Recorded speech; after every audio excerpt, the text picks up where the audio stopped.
কি রে মামা, এটা কি? এটা অ্যাভেলেবল পারবেন না যেটাতে 45 ওয়াট সাপোর্ট করে? হ্যাঁ, আচ্ছা, এটা কি আমার স্যামসাং এ 45 ওয়াট সাপোর্ট করবো?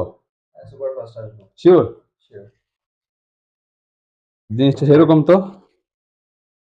এটার মডেল কি জানি? Away C03। হ্যাঁ, এটা 20,000 এমএএইচ পাওয়ার ব্যাংক। এত ছোট?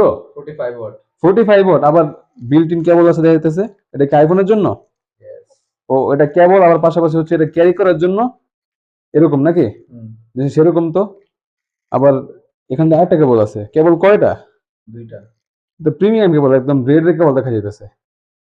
এটা যে 20,000 এমএএইচ বুঝাই যেতেছে না। আমি ভাবছিলাম তো এটা মনে হয় 10,000 এমএএইচ এর। ডিসপ্লে কই? আসলে ডিসপ্লে কই, পাওয়ার বাটন কই? এটা এটা তো হিডেন ডিসপ্লে, দেখাই যায় না। আচ্ছা, যদি আমি এটা লাগাই, আমার হচ্ছে 45 ওয়াট সাপোর্ট করে। Super fast super fast charging show করতেছে না? এটা কি আসলে সাপোর্ট করে? অবশ্যই। তারপরে এই যে এখানে জিনিসটা সেরকম তো। না, এটা এটা আমার লাগবো। এটা আমার লাগবো। এটা এই যে একদম আহ, যদি আমি ক্যারিও করতে যাই কোনো প্যারা নাই, যদি এভাবে নিয়ে হাঁটি কোনো সমস্যা নেই। আমার কাছে একটা 20,000 এমএএইচ পাওয়ার ব্যাংক আছে, এটা অনেক বড়, এত বড়। ওটা তো ক্যারি করতে সমস্যা। আমি তো ভাবছিলাম যে মানে 10,000 এমএএইচ, যেহেতু 20,000 এমএএইচ আবার সুপার ফাস্ট চার্জিং শো করে, অথবা এই যে সাপোর্ট করতেছে, এখানে এখানে লেখাই উঠতেছে। এই যে আবার একটু খুলে দেখাই, এই যে সুপার ফাস্ট চার্জিং, সময় লাগবে 49 মিনিট। আর কি লাগে?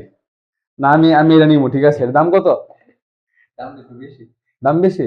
কোনো সমস্যা নাই, আমি স্যাটিসফাই, মানে দাম আমার কাছে কিছু না, আমি নিয়ে গেলাম এটা। হ্যাঁ, ঠিক আছে।